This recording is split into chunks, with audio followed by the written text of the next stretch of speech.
Good afternoon and welcome. I'm George Daley. I'm the Dean of Harvard Medical School. I'm thrilled to be moderating this discussion entitled COVID-19 Reflections and Updates, organized by the Harvard Medical School Department of Global Health and Social Medicine. The heartache sowed by COVID-19, it's all around us. We see it marks in the grim daily tallies of new infections and deaths.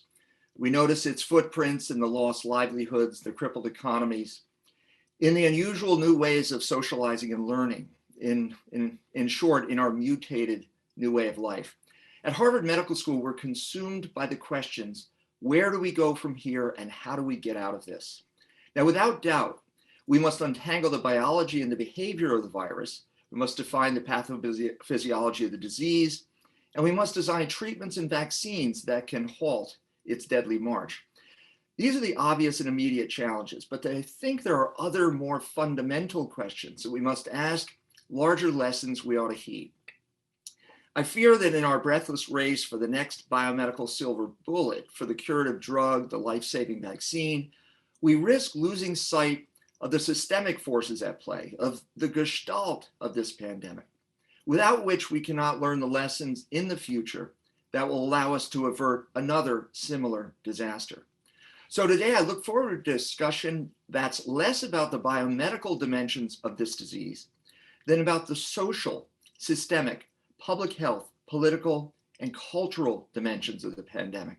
All forces that have converged to shape the situation in which we find ourselves today. We need to talk about the history, but also about the future and how the current pandemic fits into this continuum. And I can think of no more illustrious collection of experts to do this than those whom I have the privilege of introducing today, though technically none of them needs an introduction.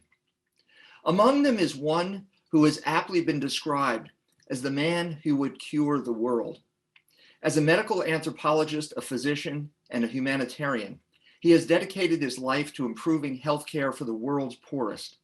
He is the Kolokotrones University Professor and Chair of the Department of Global Health and Social Medicine at Harvard Medical School, and the co-founder and chief strategist of Partners in Health, an international nonprofit organization that since 1987 has provided direct healthcare services and undertaken research and advocacy on behalf of those who are sick and living in poverty.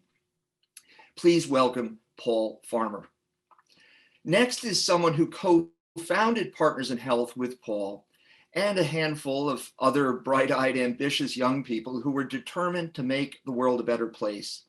He's a physician by training, a medical anthropologist, a global health leader who worked at the World Health Organization, served as president of Dartmouth College, and then went on to lead the World Bank.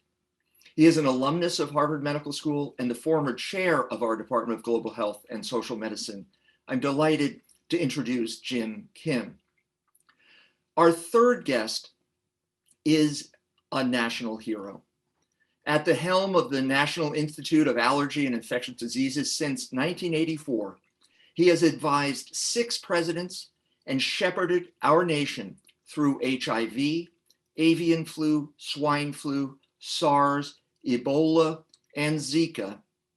And today, amidst the most fearsome pandemic, he continues to steer our country on the path of science, facts, evidence, and truth. In his 5 decades at the NIH, his studies of infectious diseases and the immunology of infection on the molecular, systemic, and epidemiologic levels have made him one of the most highly cited scientists in history. He is the recipient of the Presidential Medal of Freedom and the Lasker Award, among a long list of honors, including, and not the least of which I understand, is being portrayed by Brad Pitt on television. Maybe we can hear more about that. Yet in this difficult moment for our country, his highest honor and most daunting task yet may be that of America's doctor. Please join me in welcoming Dr. Anthony Fauci. And with those introductions, let me start by posing a question. And I might ask Tony to take it up first and foremost, and then we will let the conversation flow amongst the panelists. Tony, traditionally, the United States, and especially the United States Centers for Disease Control, have been at the center of tackling epidemics and pandemics.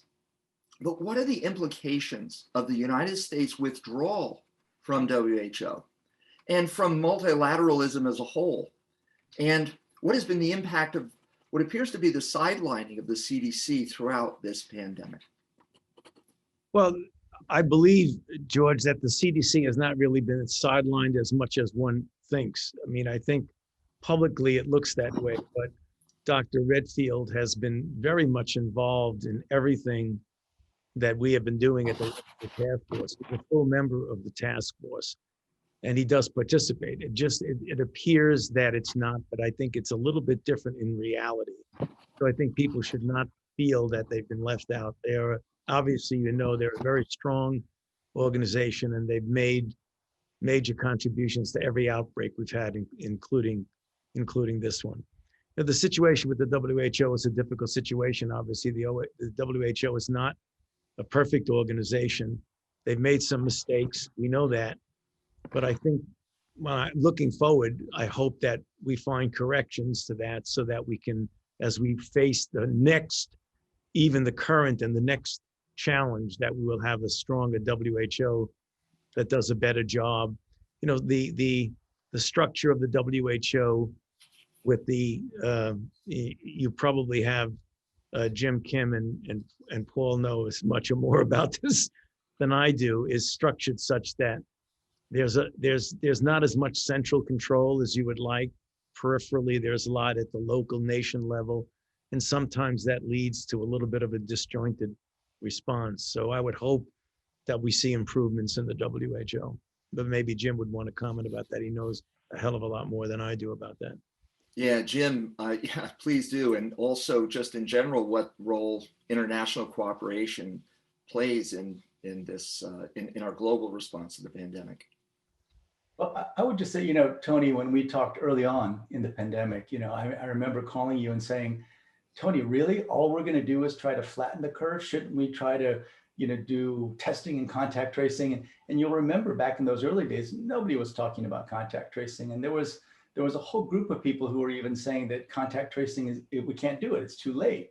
And so I remember reminiscing a bit, saying I think this was the fifth pandemic that we had worked on together.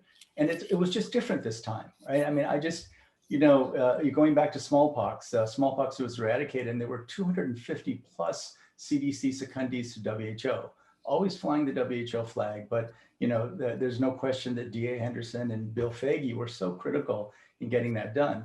And then you'll remember, for Ebola, we talked early on, and there was just not much going on, and US leadership was so critical.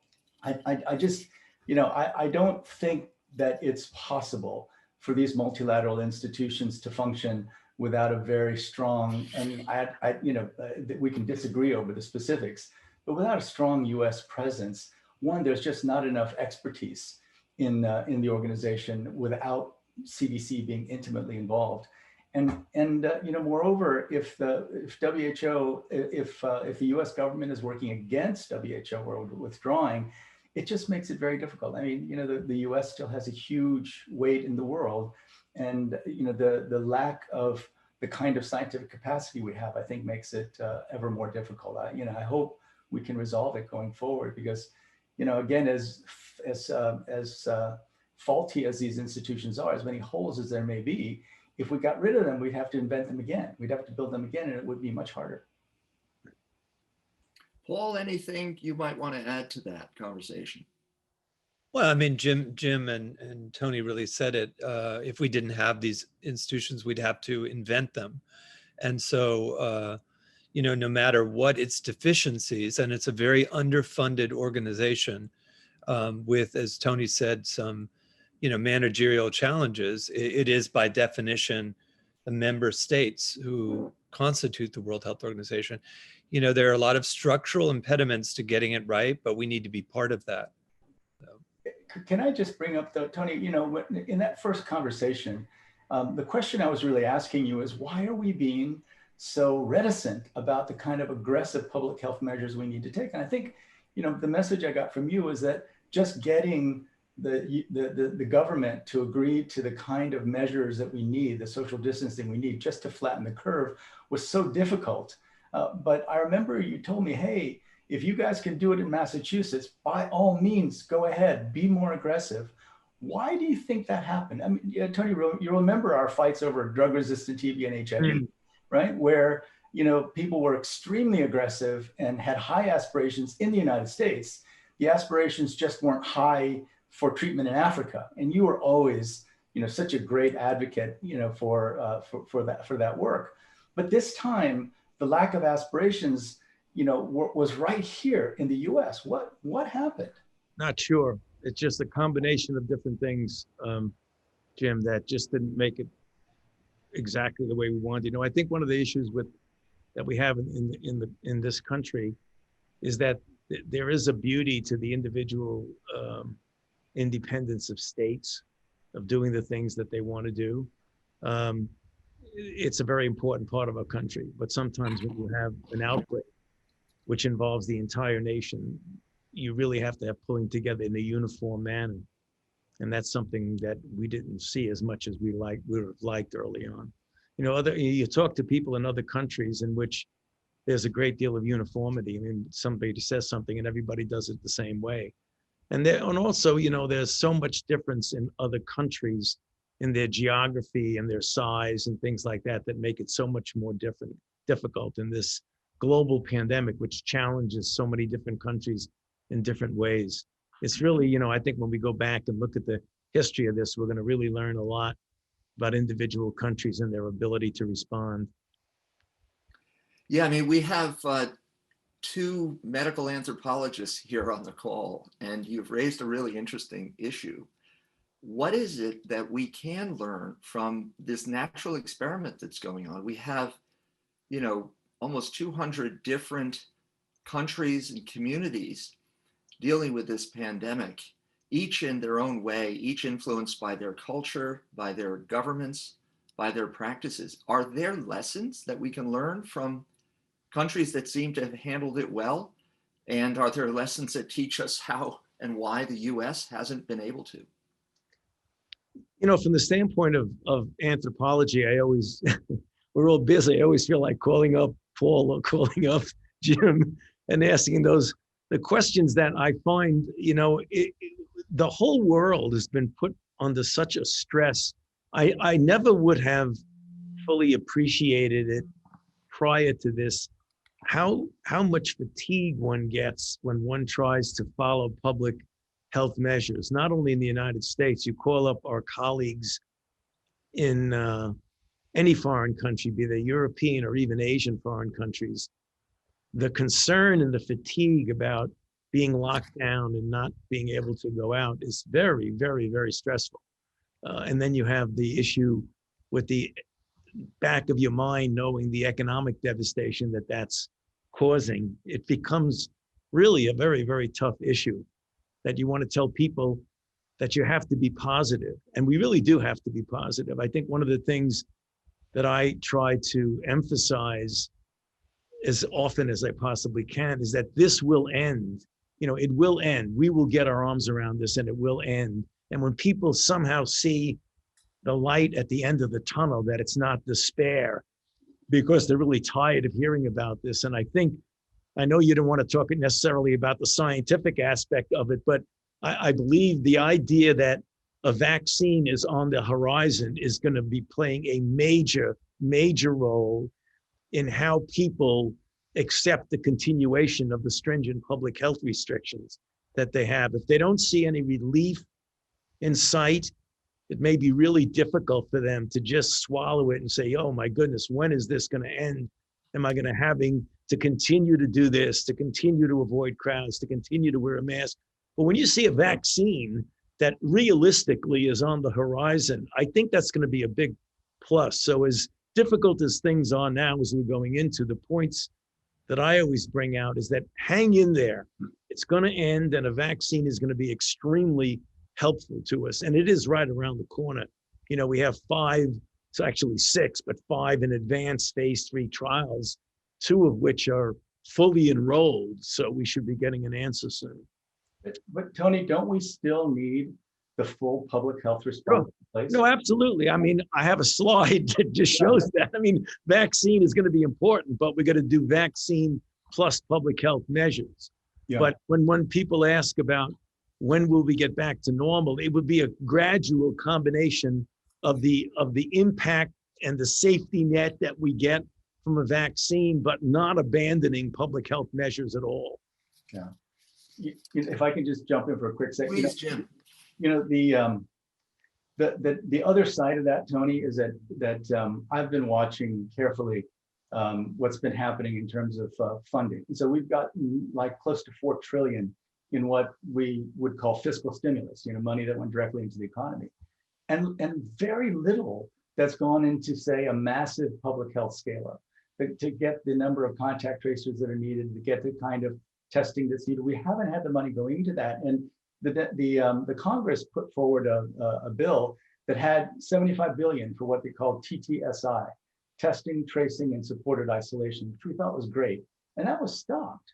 And so I went to business leaders and I said, it's crazy that we're trying to deal with fiscal and monetary measures, what is essentially a public health problem. What we need is a massive scale up in the public health capacity, because even if we get a vaccine, and let's say it's, as you said, Tony, 70% effective and 50% of the people take it. Well, we're not at herd immunity with that level. And so you still need to chase down every single outbreak.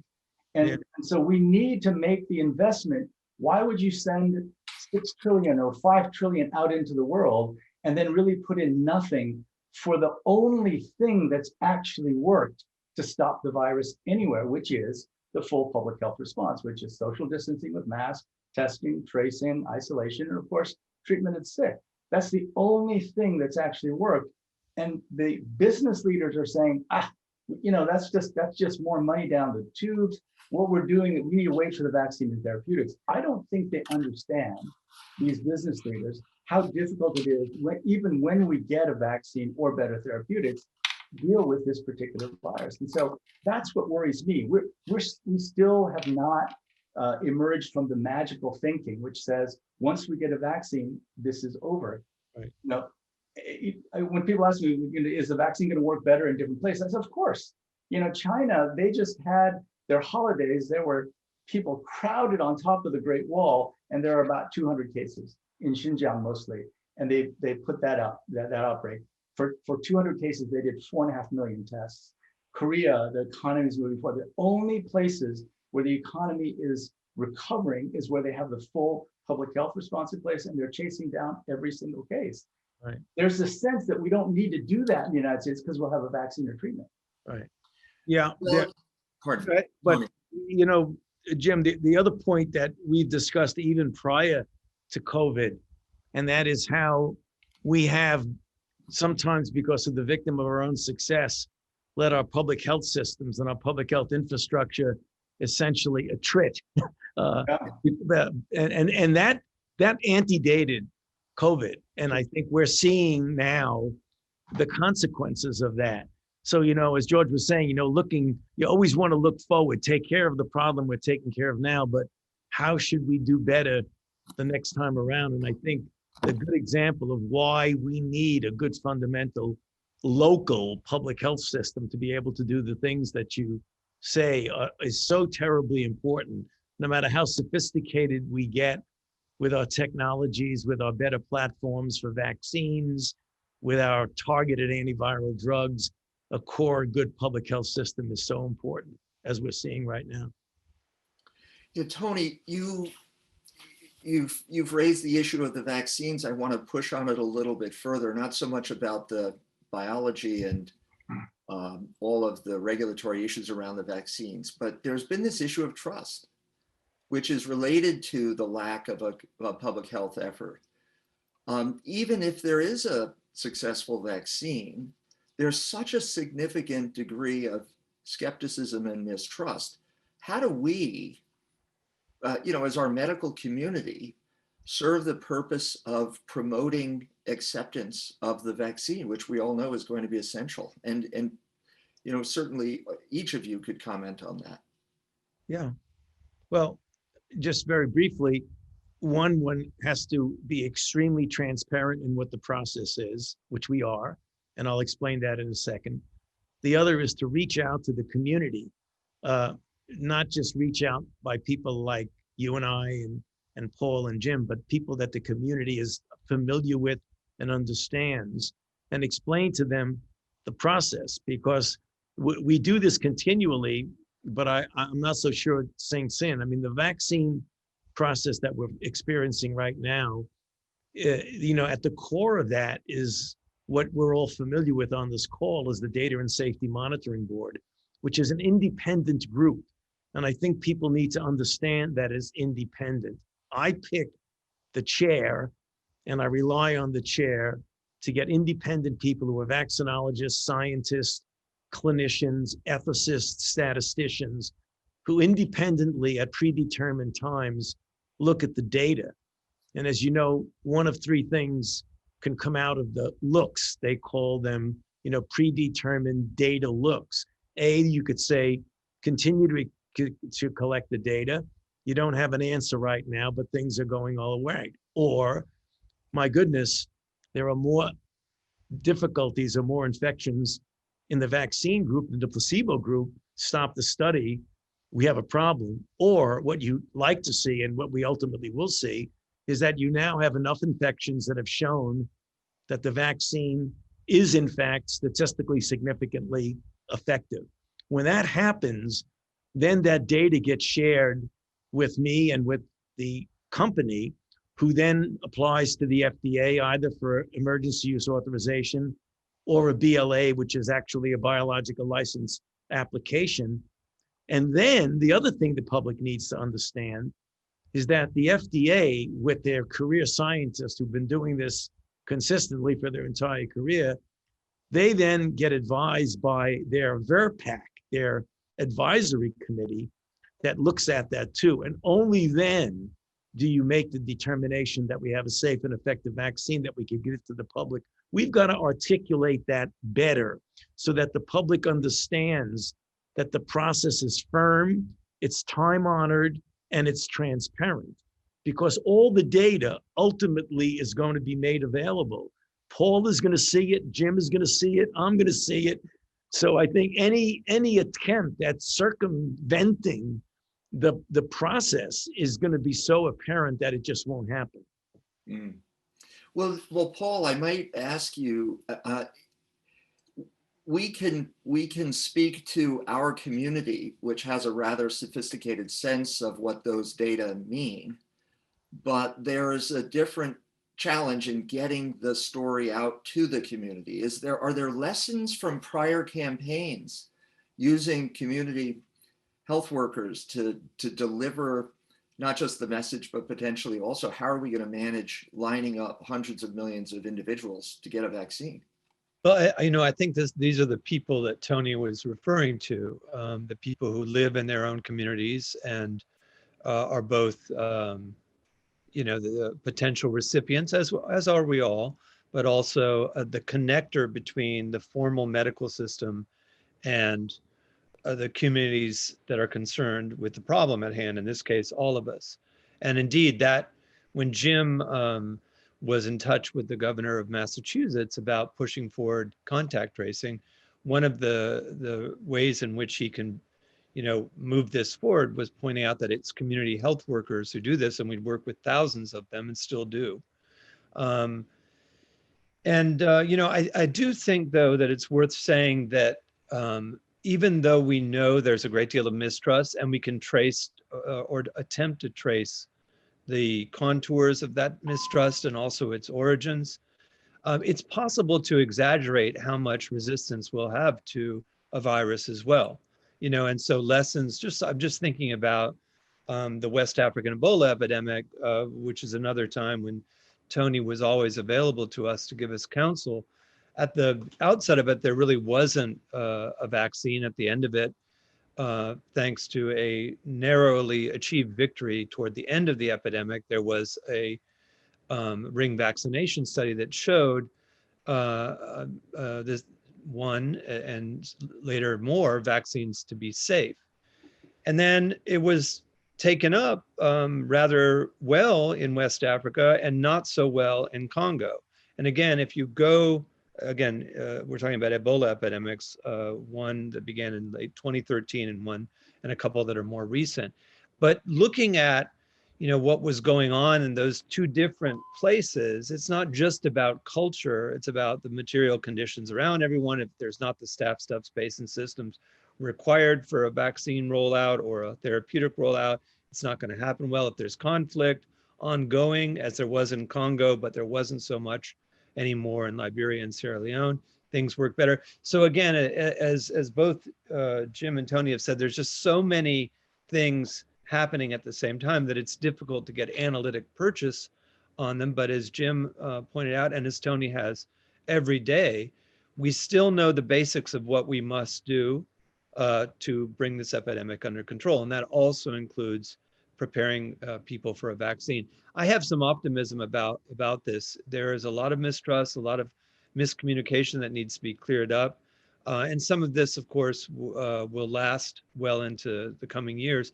But, there's a good chance that we can prepare communities for and enlist the support of communities in rolling out this vaccine and other preventives and therapeutics, including hoping, as Tony said, that just seeing this on the horizon, that and therapeutics may help us in promoting the importance of the other tried and true measures such as social distancing and mask wearing. George, if I could just answer one question and ask Tony one.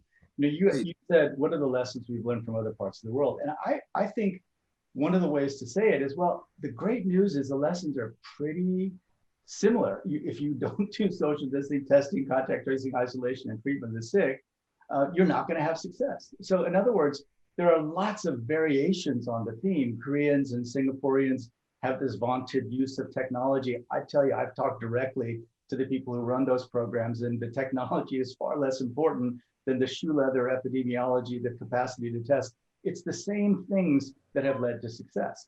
And so if you look right now at economics versus public health, it's exactly the opposite of what we've been hearing in the United States. The countries that have recovered economically are the ones who have the best public health systems in place, right? The economy that's recovered by far the fastest is China, 4.9% growth in the last quarter. The OECD country, the rich country that's done the best, is Korea, 1.9% growth last semester. And it's almost a direct correlation between the sturdiness, the completeness of the public health system in place and economic growth. So it's exactly the opposite of what people have been saying, meaning that there's a trade-off.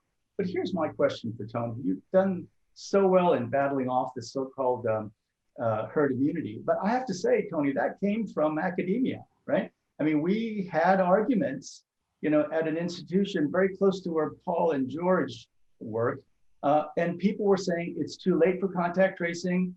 The best thing we can do is go back and forth in lockdowns and ultimately reach herd immunity. This was out there, and I kept saying, wait a minute, we know who's dying from COVID at disproportionate numbers. You're going to get herd culling, not necessarily herd immunity. And now that evidence is even worse. But from the halls of academia to the mouth of Jair Bolsonaro in Brazil and now elsewhere, and we agree, Tony, we're going to be apolitical in all this.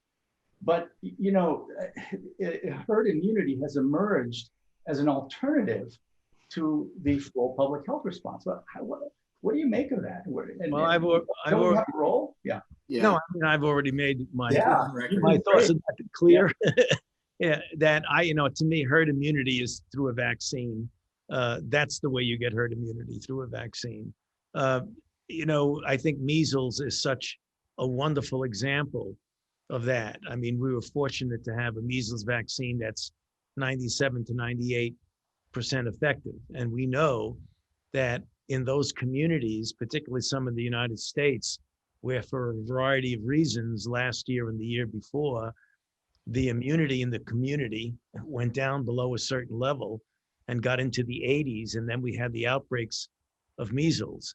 And that was completely corrected, Jim, by a very aggressive vaccine campaign that was put on in the same regions You know them. It was in the just north of the New Rochelle area, just north of New York City, and in the Hasidic Jewish sections of Queens and Brooklyn, that when you got back and got people vaccinated, you did it. So that's proof positive that you could turn it around like that with a vaccine. So that's really what we need to be focusing on. Yeah, and we saw an outbreak of mumps in the Boston College community recently.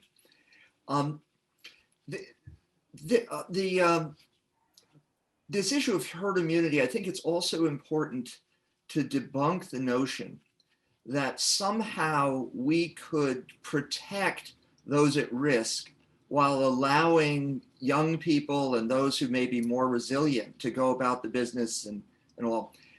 I think it was you, Tony, who said at a public forum that probably when you account for all of the potentially coexisting conditions that put people at risk for more severe disease, diabetes, hypertension, prior treatment for cancer and the like, you're talking about probably 40% of the adult community.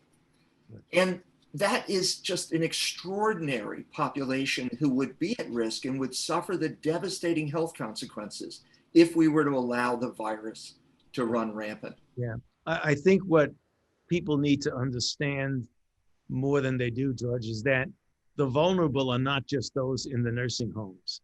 As you said so clearly, that a substantial proportion of the population falls within the risk category. You did not mention one that is emerging as one of the most important, and that is obesity.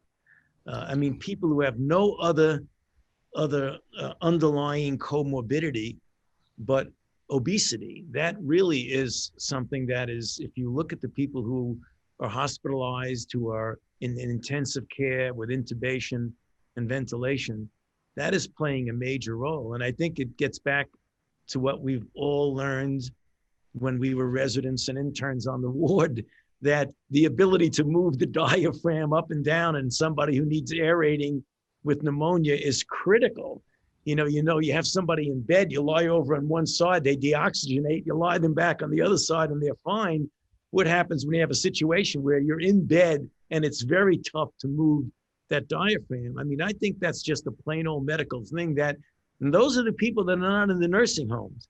I mean, they're out there in the community. And that's, as you said so correctly, it's very difficult. I mean, how do you put a safety net around 30% of the population in the community? And that's the reason why, we're so concerned about that concept.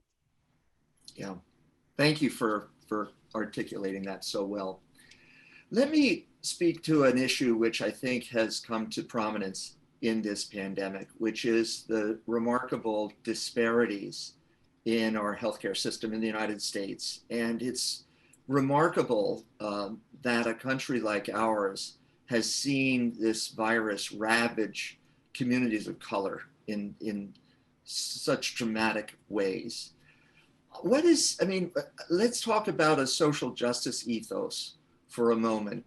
Paul and Jim in particular, you've practiced this around the globe, but it's very desperately needed right here in the United States. What do we need to do, and what role should these social justice aspirations have as we roll out a vaccine and as we think about controlling this pandemic and the next one? But I know, Paul, let me just jump in quickly on this one. Sure. And I just want to say that, if you're a great doc, your natural inclination, I think, is to move towards social justice. And so I just want to take my hat off to Tony, because Tony, you will remember when Paul and I were saying we've got to treat everybody in Africa for HIV. And literally 99.99% of the public health elite were saying, impossible, you can't do it. It's just, and don't even think about it. It would be, some people would said it would be immoral and unethical to do it. Tony was always in our corner. Tony was always backing us. And Tony would say things like, well, look, I haven't spent a lot of time in Africa treating HIV patients, but I think everyone should get care. And that led to PEPFAR. So I think social justice is embedded in our training as medical doctors. I mean, we trained in places where anyone who walks in the door should get treated. And I think if that lesson could come to the US and saying, look, it's just crazy for us to, you know, live in the United States with these extraordinary disparities where life expectancy in the Native American population is lower than most African countries. This is just unacceptable. And I think the medical profession naturally puts us there. Unfortunately, and I have to say this, in my experience has been that sometimes the low aspirations of the public health community move against it. And it's supposed to be at core a social justice discipline. But I just want to pay tribute to Tony. Tony was always the one who said, no, if it's possible, let's go out and try to find ways to treat everybody. So, Paul, I know you have more to say on that. Yeah, well, I hear Paul says, because Paul has been my model in in many respects, though he says it the other way around, my mentor in issues of fairness of health to those in different countries that don't have the opportunity that we do. So I'd love to hear what Paul says. He's been inspiration to me. I'm going to turn it around again because I was going to say what Jim did. You know, back to George's question about the role of social justice and this reawakening that we've seen in the United States, in any case since May. You know, I would go with Jim on this one, of course, that, you know, there's inevitably a question of social justice from the very beginning. As long as you don't buy into a heedless relativism, you know, as a medical student or a nursing student, that you're the well person and there's the sick person. I mean, I'm exaggerating a bit. So there's always this inequality. And then, you know, as people awake to their circumstances, they may say, hey, I'm a white person. This is a person of color. I'm a white man. This is, gender inequality is related. So I think that whether we call it social justice or not matters less than we think about the reparative promise of medicine and public health. And also, I think going back to Jim's point about public health orthodoxy and AIDS treatment, this is an important lesson for us to learn, to think about what happened. Because if we look at the broad picture now with COVID, we can easily see two kinds of strains of nihilism. We see clinical nihilism, which was just described by Jim and beaten back by Tony in regarding AIDS in Africa. That is, there's nothing we can do. It's not feasible. It's not cost effective, not sustainable, can't be. It's not even reasonable or prudent or responsible, as Jim said. Some of those were the claims. So we see that sometimes with COVID as well, right? There's nothing we can do. But right here in this country, as Tony has underlined, every day, we're not facing clinical nihilism so much as containment nihilism. And I too want to go back, that is, we can't do contact tracing in the Rose Garden or the White House. We can't do contact tracing. You saw it in the newspapers today. A number of articles in the last 2 or 3 days really throwing up the towel on contact tracing. And as Jim points out, we're not going to get down from this mountain of cases and death without going through that route. And I just want to also, Tony, and I'm sorry to embarrass you, but the last great challenge that we had where clinical nihilism was really costing millions of lives is the one that Jim brought up. And there may be others, but the idea that on the continent where there were the most cases of HIV disease, there's nothing we could do was devastating. And not just devastating in Africa, but in Cambodia, in Haiti, in parts of, poor parts of Latin America, poor parts of Asia. And what broke that was you by launching the President's Emergency Plan for AIDS Relief. Because once there were resources for the staff, space, and systems you needed to provide that care, that was broken. Just like the measles epidemics were broken by attempting to reach herd immunity the right way with vaccines, broken quickly, so too in our experience was the clinical nihilism that was infesting health systems across the world, and particularly those in Africa. And so again, I think the more we can focus on social justice, George, whatever we may call it, the bottom quintile, the essential workers, people who've been left out by progress in the past, people who've been really shafted, whatever language we use, and we know the audiences will vary, we should keep focusing on social justice with a vaccine, with therapeutics, with strengthening health systems. George, one other thing, thank you, Paul, for that. One other thing that I have found is something that we should latch on to and not lose the moment or the opportunity is the fact that brown and black people, with regard to COVID-19, they have what I call a double whammy. By the nature of the jobs they have, where they're out in the front line, they have much greater chance of getting infected in the first place. That's the first one. The second whammy is that, as you said, because of their underlying comorbidities that they have on the basis of a variety of factors, they're going to get more serious disease, they're going to get hospitalized, and their deaths are going to be higher. The numbers are startling. If you look at the hospitalizations per 100,000, comparing Latinx, African Americans, and whites, it's like 375 per 100,000 compared to 82. It's stunning, the difference. That's not racial. That's the social determinants of health. And I think one of the things we have to remember that we are not going to change overnight. This outbreak is going to end. It's a finite thing, it will end. But the social determinants of health are not going to go away in a year or two. So maybe I'm just being, too idealistic or not, but I think we need to say it. We should use the extraordinary, shame of disparities that we see now as an impetus to maybe as a society to make a multi-decade commitment to changing those social determinants of health, which probably start off before a person is born. We really got to do that. Great. Tony, thank you so much for that. Thank you for that optimistic message. And let me say that Paul and Jim, with their stewardship of our Global Health and Social Medicine department, have really inculcated in Harvard Medical School the importance of training physicians with an eye towards being agents of social justice, being pollinators for the kind of message that you just delivered. I'm sorry to say that I know, Tony, you have very, very important things to do, and that's all the time that we have today. We had over 3,000 people on the Zoom and almost 2,000 additional ones on YouTube. It's been an extraordinary outpouring of interest because, Tony, you speak with such authority, and we all are thankful for your leadership. Jim and Paul, thank you also for your decades of advocacy for global public health. It's been a stimulating conversation. I wish we had more time for it to continue, but thank you so much for your insights. And thanks to all who joined today. 24 hours left, please vote.